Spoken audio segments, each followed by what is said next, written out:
나들은이그이말람팅 쉽지 봐. 난 네 얘기. 니 숨바 차가 알아. 난 니도래是咧 지지 장喺 내게 아주 第三日嘅祈願法會，러르게 首先咧 시작하고 要 다나 신게 問候 근데 가게 啊、以 초진 數萬救人部車 소모 為主嘅，다나 以 신게 至所有嘅上智師、善知識，대배 겐데미마 嚟自各個寺院嘅 인다래 僧 다나 眾，신게同 히말레 埋要 상원로야 問候世界各地嘅 자시 法友、자시야 藏族嘅同胞，同埋喜馬拉雅山區嘅法友，알았잖아. 問候大家， 딱 가장 就係地利。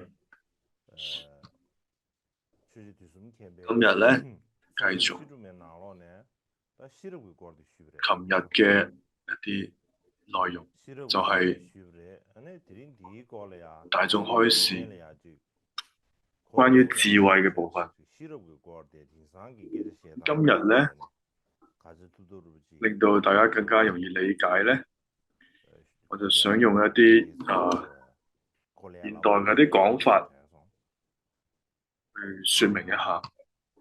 다 당부 가장디 시럽들이야 안에 지퇴주기 시럽이 연구 말해 퇴삼 건성의 시럽과 我哋琴日嘅課程當中咧， 퇴삼 건성의 시럽세 뉴산에 다 당부 就有講到智慧， 퇴배 시럽세아디 가르지레스 라비나 而唔係一般嘅智慧，係講緊係文思修嘅智慧。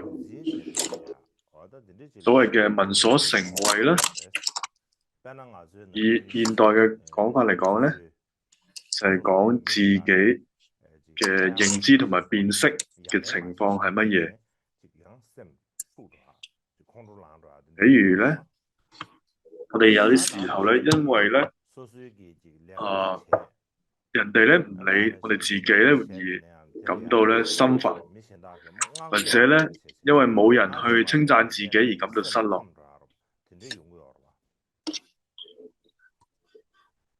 근데 이제 다 근데 요매 커도라 아주 가르쳐버렸잖아. 한배 최당. 암 대단 제외기지. 如果遇到呢種情況咧，我哋應該點樣做咧？我哋就要透過去學習佛法，或者去同學習到相關佛法嘅道理。咁我哋要認識、了解到咧，點解咧我哋會感到心煩或者失落咧？其實到底係乜嘢原因？係點樣運作嘅咧？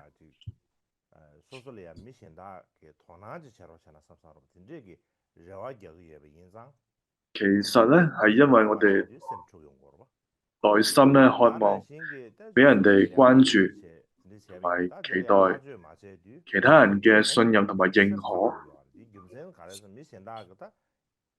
소수 내가 제가 될이야 이세당 원래 제하기 저와지 겨야 인사 뒤균산을 되네 아주 심파명 거로 봐 근데 이제다 所以好多時候咧，我哋會心煩或者係失落咧，因為其實都係源自於我哋嘅內心嘅渴望，或者有一啲煩惱。咁我哋再去向內心去認清我哋嘅情緒背後係啲咩咧？咁呢個其實本身呢個過程就係一個學習佛法嘅過程。咁其實就認清我哋情緒背後潛藏住嘅三毒、三種煩惱、貪嗔痴。咁其實呢個就係咧係一個聞所成慧啦。咁而之後咧就係思所成慧，係咩咧？就係指分析同埋審視。咁當我哋情緒好強烈爆發嘅時候咧，譬如突然之間咧，發現有人咧我哋，咁我哋可能就會怒火中燒，感到好憤怒。咁呢個時候咧，就唔係俾煩惱牽住走，而係咧自己要企穩陣腳，咁同埋運用咧自己一啲方法咧，讓自己咧平靜落嚟。比如話咧係首先咧暫停去思考，去做深呼吸，又好好去審視咧當下嘅憤怒，或者咧係換個角度咧去思考。如果咁樣做嘅話咧，我哋咧就可以咧暫時咧調伏煩惱，然後唔會俾佢控制到，唔會俾我哋嘅煩惱所控制啦。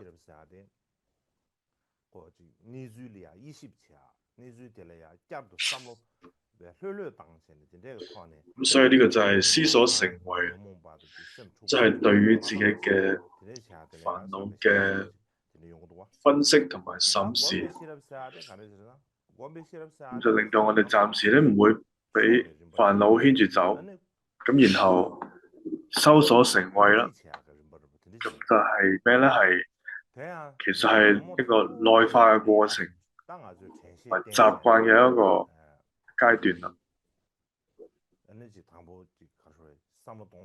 咁係指咩咧？就係指我哋譬如話煩惱啱啱生起嘅時候咧，我哋能夠首先覺察到佢，然後咧轉變我哋面對煩惱嘅方式，轉變我哋嘅思維方式，咁逐漸咧運用一個對治法咧，成為自己嘅一個習慣，咁就變成咗我哋嘅習慣，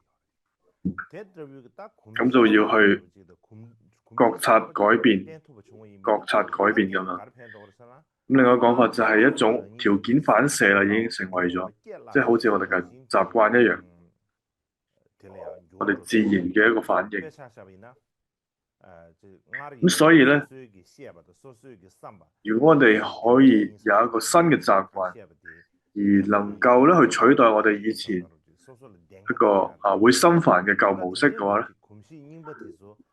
比如咧就會覺得我講嘅或者我諗嘅就係啱噶啦。咁呢一種舊嘅習慣咧，咁就係靠呢個修所成慧咧，我哋有一個新嘅習氣咧，習慣嘅時候咧，無論生起幾多嘅妄念煩惱嘅話咧，咁呢啲煩惱同埋妄念咧都唔會帶嚟我哋困擾或者煩惱啦。咁又或者咧，就讓佢咧佢嘅自然咁來去。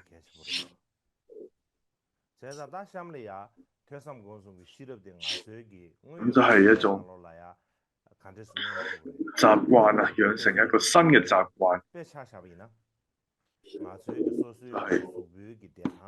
再講咧，就係我哋可以點樣喺聞思修三慧當中咧，點樣可以喺我哋生活中體現到？咁首先咧，譬如話我哋要透過做運動啊，或者改變生活習慣啊，就達到我哋嘅身體嘅健康。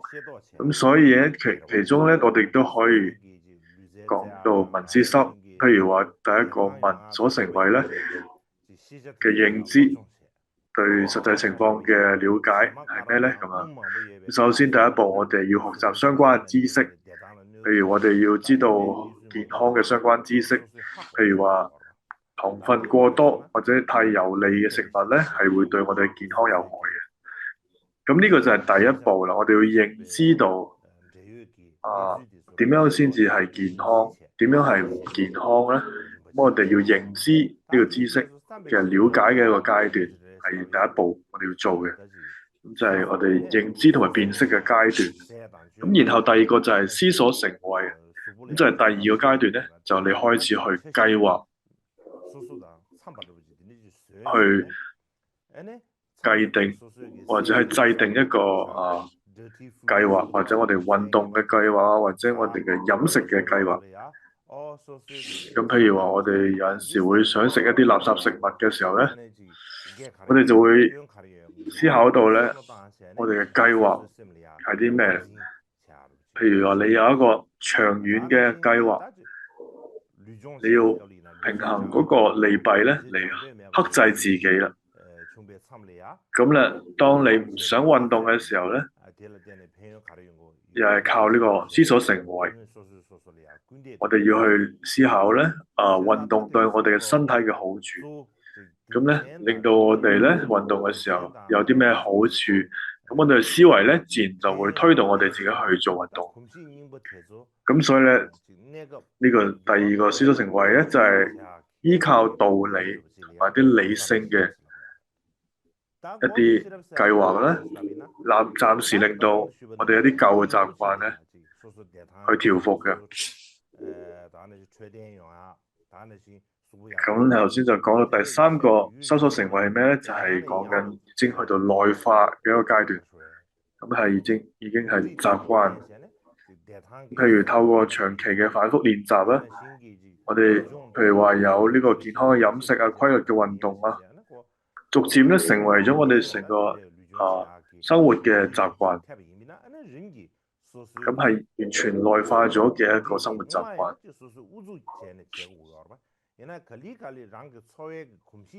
啱開始嘅時候咧，我哋唔需要好費力咁樣咧去做運動或者去要有健康嘅飲食。所以咧，其實已經內化咧嘅時候，我哋就唔需要費力啦，已經去到。所以可能我哋有時候都會想食漢堡啊，或者想飲甜嘅飲品嘅時候咧，咁但係呢個時候已經唔需要去抵抗呢啲念頭啦，因為呢個時候你嘅身心都已經養成一個習慣，自然咧就喜歡咧清淡嘅食物，同埋咧喜歡咧身體係充滿活力嘅狀態。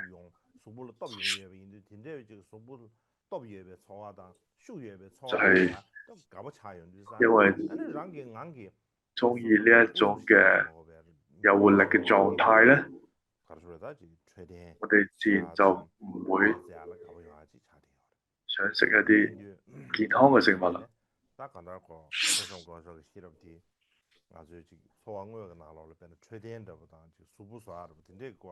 所以咧，呢個文思心嘅三種智慧咧，亦都可以放落我哋嘅生活當中去理解。咁我哋再想講另外一個主題咧，去講我哋咩係智慧咧？有好多人咧就會將佢咧同聰明咧係混淆。咁所以呢度我哋想分享一啲我自己嘅理解咧，或許咧有啲幫助。日常生活當中講到聰明咧，大致可以分為兩類嘅。第一類咧就係智商，另外一類咧就係情商。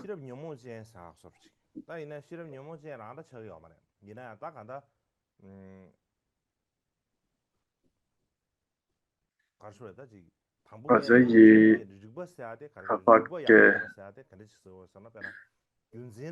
詞彙嚟講嘅話咧，就係聰明係帶有煩惱嘅一種智商。咁其實就智商係講咩咧？就係講緊可能係邏輯思維能力好強，學習能力好強啊，知識好淵博啊。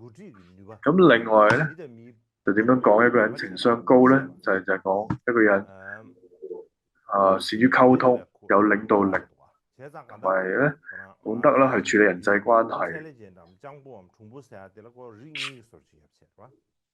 所以咧，我覺得咧，一般講嘅聰明咧，大概有呢兩種，一種咧就係智商，同埋另外一個咧就係情商。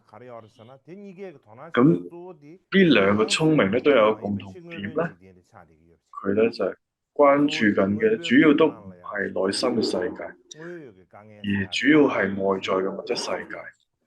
譬如話研究一啲事物嘅規律啊，解決實際嘅問題啊，比如話科學家探索宇宙啊，或者醫生治療疾病啊，呢啲都係依靠智商同埋情商，咁依靠道理同埋知識嘅經驗。咁我想講咧，呢個智慧咧同聰明咧係唔一樣。好似之前 Dusum Campbell 黃 Dusum Campbell 有講過，智慧咧唔係呢種聰明，係我哋文思修嘅智慧，同埋咧要能夠對治煩惱先至叫做智慧。咁所以同聰明唔同嘅，所以佛教講嘅智慧所關注嘅嘢咧，係同我哋人本身係有關係，或者同人與世界嘅關係有關。咁所以智慧探索咧係同生命嘅根本嘅問題有關。譬如話，我哋點解要活着？我哋嘅生命意義係啲咩咧？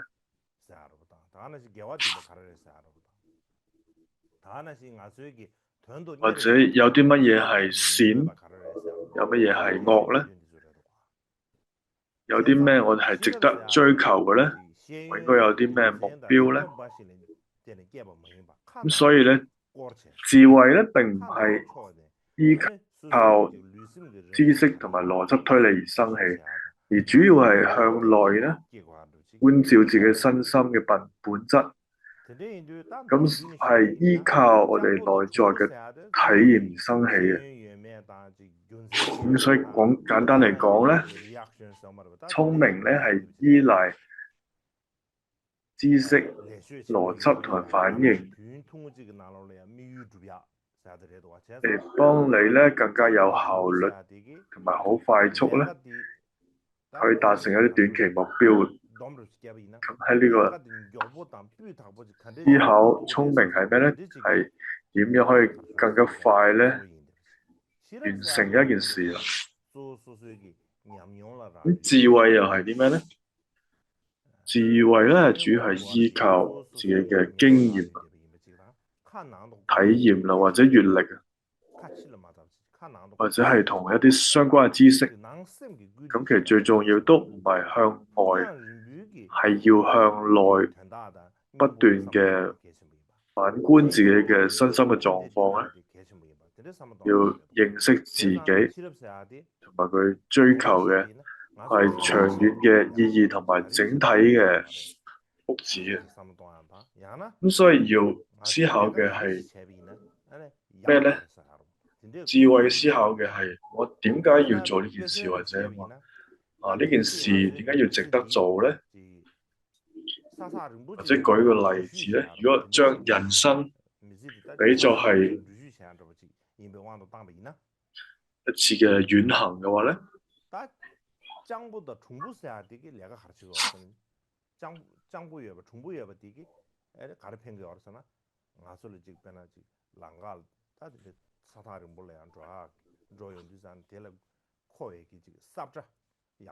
咁嘅時候咧，聰明係啲咩咧？就係好似咧，擁有一個好好嘅地圖啊，同埋好精良嘅裝備啊，能夠幫你咧揾到最好嘅路線。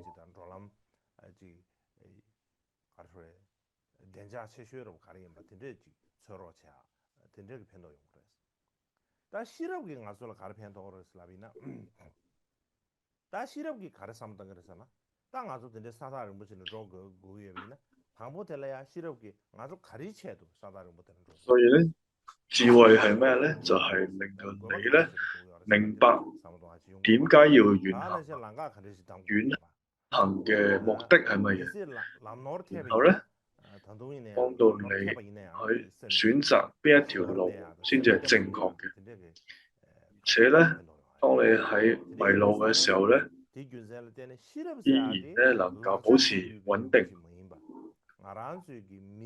所以咧，智慧咧唔係一種工具，而係咧幫助我哋咧認識到根本嘅問題咧，就係係我哋嘅生活嘅能力啦，生活嘅一種能力。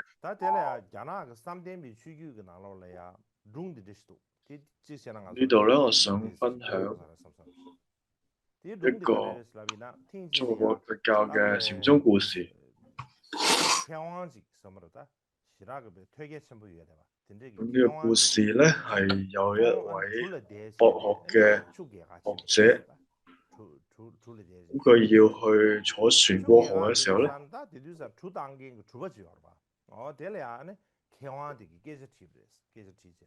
咁佢咧當時咧就學者就問船夫：咁你識唔識文學咧？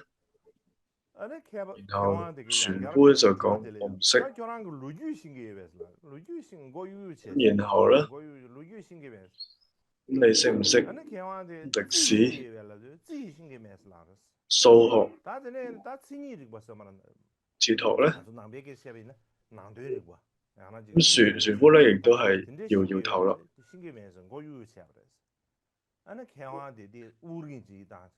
咁你識唔識佛教嘅哲學？咁然後嗰個學者咧就嘆咗一口氣，就講話：咁你嘅人生意義咧已經失去咗一半啦。咁忽然咧就係一個狂風嚟到，咁因為佢哋坐緊嘅係一隻小船嚟嘅，咁喺度翻來覆去啦，因為大風。咁跟住船夫咧就問學者：咁你識唔識游水咧？咁學者就好驚恐咁樣回答啦，就係話我唔識，我唔識。咁船夫就回答佢，就講話：咁你成個人生咧，恐怕你亦都係會失去啦。喺呢個故事裏邊咧，學者咧就係一個聰明嘅象徵。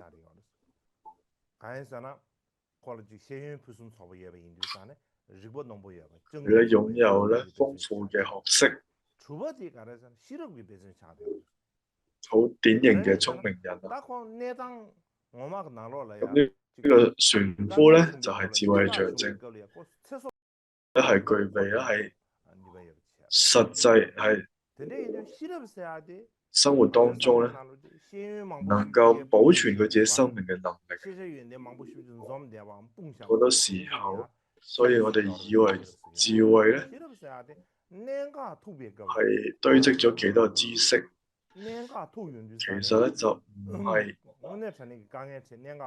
在於咧你累積咗幾多知識，而係關鍵嘅時候咧，你能唔能夠有智慧咁樣去認清乜嘢係真正重要、真正有用嘅嘢。好多時候咧，我哋嘅聰明咧，遇到真正關鍵嘅時候咧，其實起唔到作用。咁而智慧咧係能夠幫到你喺關鍵時候咧起到作用。所以智慧咧係直指咧生命嘅本質，係咧係超越一切嘅道理同邏輯。所以咧，智慧咧可以幫你認識到咧生命本質。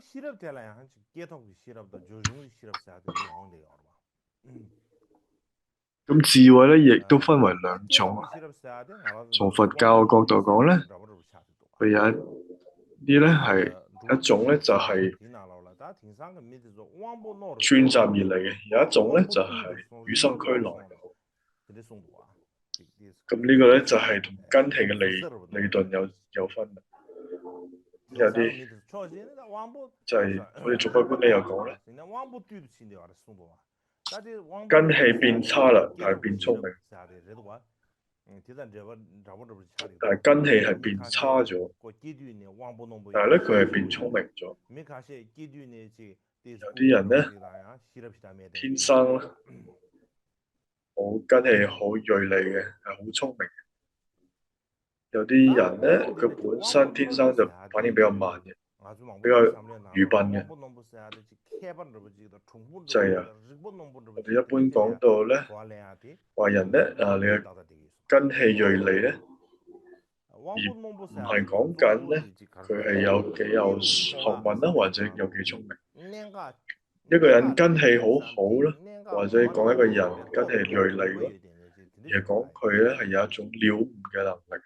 다 된데 니루 또아 기 똑바디 야 윤센데 리벌렌 데브스 아 뭐보 코란베 呢種了 젠제르 悟 딱 嘅 지당 能 아 力， 야나 或者 뭐보 코란베 睇透嘅能力， 니신 뭐마데 통투야 그 니버지 係一種悟性，一點係超越咧道理同埋邏輯嘅，係一種直接或者赤裸地看見咧事物本質嘅能力。而呢個唔係靠學習好多知識或者推理論證嚟，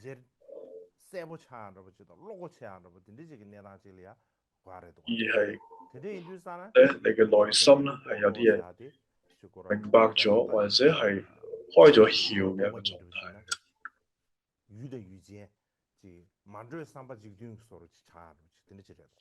譬如話悟啊係就係好似對有對境，係唔需要商量咧就能夠心意相通一樣。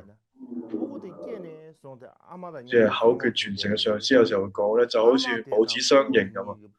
咁咩意思？就好似孩子咧就一出世咧就同母親一齊長大喎。咁母子之間咧，可能自然就會有一種唔同於其他人嘅默契啊。好多事咧唔需要講出口咧，就能夠知道對方諗緊乜，需要啲咩。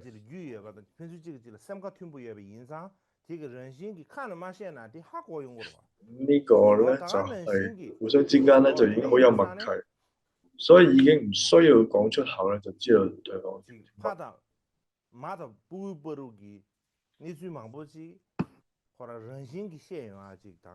안에 태가라 시행아 대한 지금 측단 주여발라 떠먹어 봐 셈리야 런신기 차르토베 아르지 용도 所以呢個咧就係需要語言去講咧，就已經直接咧心中顯現出嚟。咁就係講緊呢個母子相認係咩意思嘅？咁就係例如咧，好似喺中國禪宗，唔單止中國、日本咧，即係中國、日本佛教咧都有禪宗。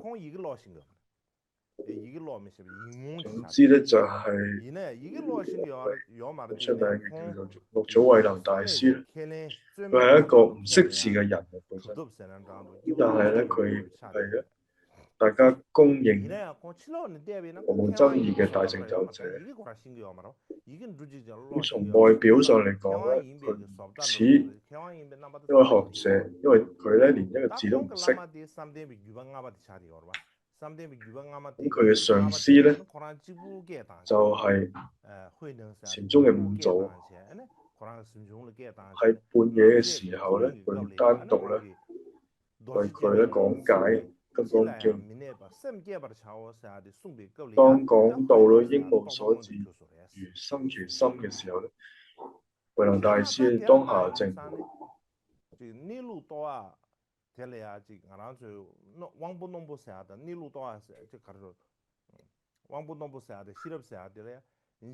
所以咧，悟性咧係同學問、學習、知識咧係關係唔係好大，而係咧一種咧與生俱來嘅能力。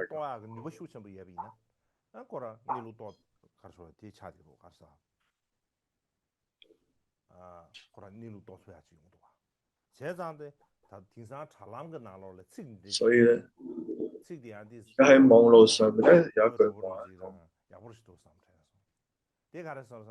講，佢呢句話點講咧？就係講聰明嘅人咧，會令到你覺得佢真係好犀利。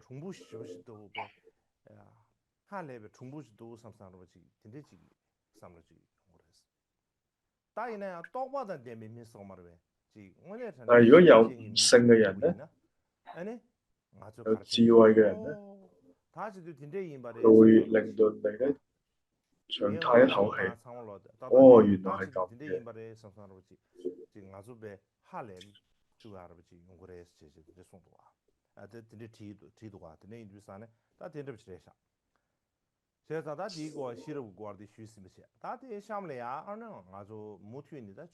咁咧，以上咧就係講緊咧智慧嘅部分。接住咧，我哋就講律法，就係琴日講到嘅法王杜森 Kamba 咧，就係講我哋修持佛法嘅時候必須要嘅律法。第一個就係信心，第二個就係智慧。後喺信心同智慧基礎上面咧，第三個就係悲心。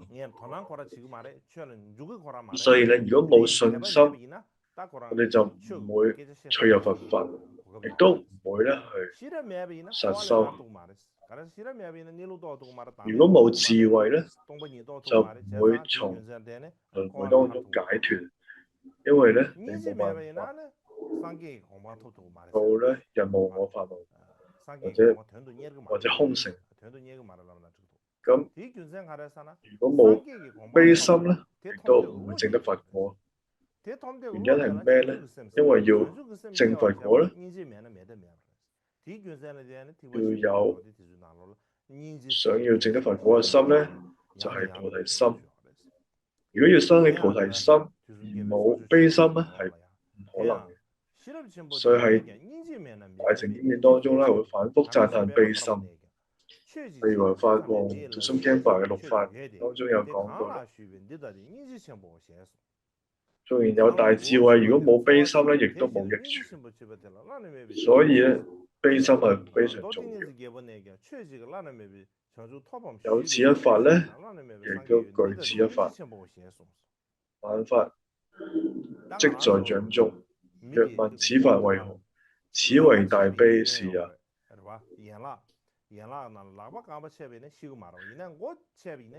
就係講啊，有頭者就有命。所以咧，四肢都已經被截斷，但係起碼都仲有命。但係如果頭冇嘅話咧，就一定冇命嘅意思就係。咁所以咧，呢個咧就用嚟比喻，好似我哋嘅頭一樣咁緊要啦。咁呢度咧就係其中一個咧，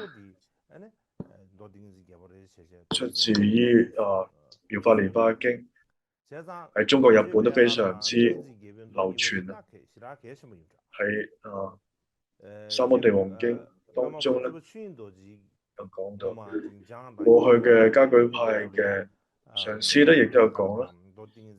達波仁波切同埋經教大手人咧，主要係我哋嘅經典依據，就係第十世法王九我巴尊多者駐紮喺麗江同埋中甸嘅地方嘅時候咧，曾經亦都講授呢兩部經典，係佢嘅傳記當中有記載。咁一般嚟講咧，大乘經典又分為兩類，第一類咧就係般若經，佢就係講咧關於聲聞乘同埋共乘嘅角度相契合。咁另外一類咧就係不共嘅大乘經典，就要彰顯咧大乘本身嘅殊勝特點。譬如話妙法蓮華經就係彰顯咧不共嘅大乘見解經典。同樣咧喺高摩大師解釋莊嚴寶論咧，亦都有呢個特殊嘅論點。咁呢個就係同妙法蓮華經咧經典係相關聯。譬如話解釋莊嚴寶論咧，一開始咧就講如來藏作為一個導引，然後咧展明咧，除咗不住於輪迴兩邊之外嘅涅槃之外咧，聲聞緣覺嘅涅槃咧，唔係真正嘅涅槃啊。咁呢個咧就係彰顯緊不共嘅大乘嘅觀點嚟。所以咧就呢度咧就講到妙法蓮華經咧咁重要嘅原因就係咁。咁讀誦經法咧，所以引用到妙法蓮華經咧，講大悲心係非常之重要，因為佢有大悲心係一定要有嘅。原因咧係大乘之所以大乘咧，就主要咧佢嘅見解角度唔同啊，佢係有承擔責任嘅能力啊嘅大小嚟區別，亦都係咧就係佢有在於咧佢有冇一個利他嘅心，佢有冇能夠為他人犧牲奉獻嘅一個心態而去定義係咪大乘咧？所以如果有發心嘅咧，就屬於大乘。所以從見地來講，冇辦法知道係咪大乘。所以咧需要有悲心。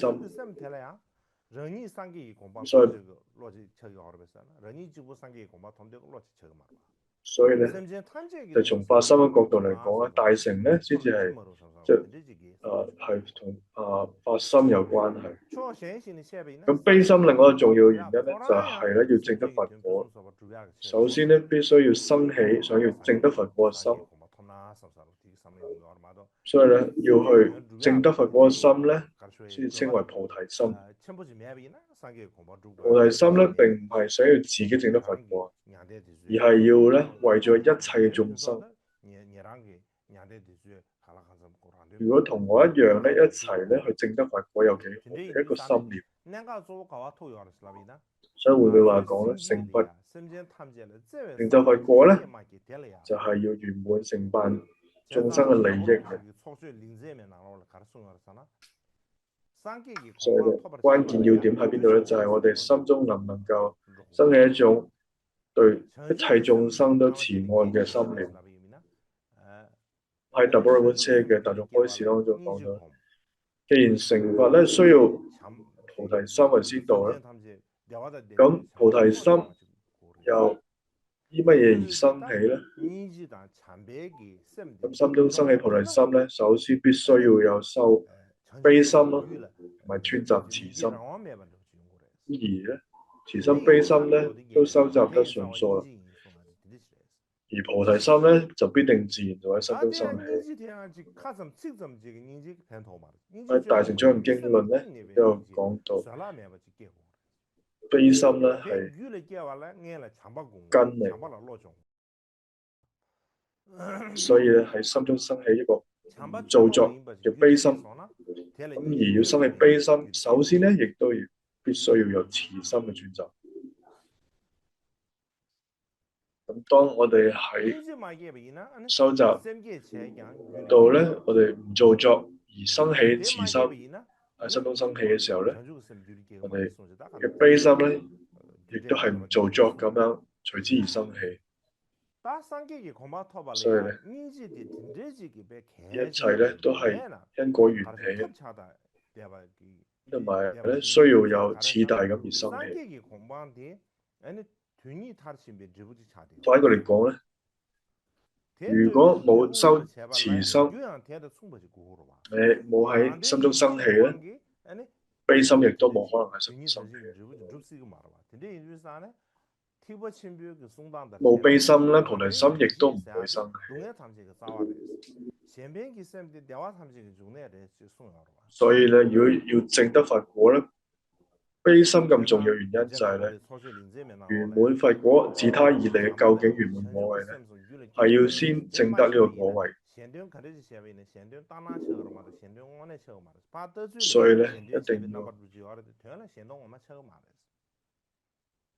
有利他之心作為一個開始。大師裏面亦都有講到咧，就如果心中冇生起慈心、悲心同菩提心三者咧，所做嘅利他咧都係只係表面嘅啫。所以咧，真正要去幫助其他眾生做利他事業嘅時候咧，我哋必須要咧先修慈心、悲心同埋菩提心，我哋要串習慈心、悲心、菩提心。如果呢三者都喺我哋嘅心中生起咧，無論做咩利他嘅事嘅時候，背後咧隱藏住咧自利嘅動機嘅時候咧，亦都唔會成為正道，而只係表面嘅利他。所以要做真正嘅利他者咧，必須要喺心中生起咧，同埋串習慈心、悲心同埋菩提心。所以就唔會夾雜住自利嘅利他啦。所以喺入中論、月稱論師當中有一個偈頌咧，就係為悲於佛圓滿果，初如種子，長如水，上士受用如成熟，故我先讚大悲心。咁入中論裏邊嘅開篇禮讚亦都有講，要禮讚佛陀菩薩，而咧係冇係首先禮讚佛菩薩，而係禮讚大悲心先嘅原因啫。喺入中論裏邊咧，一開始咧就禮讚大悲心，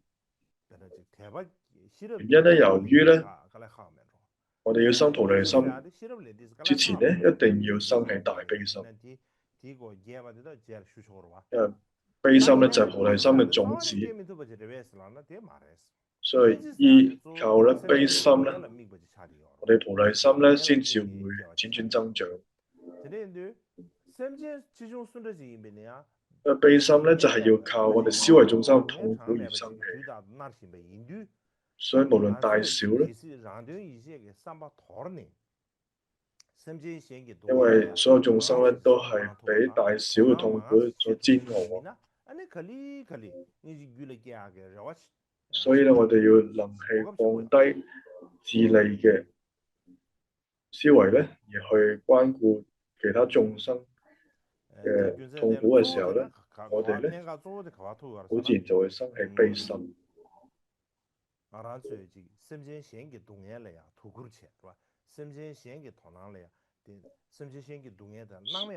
所以咧呢度咧開始咧，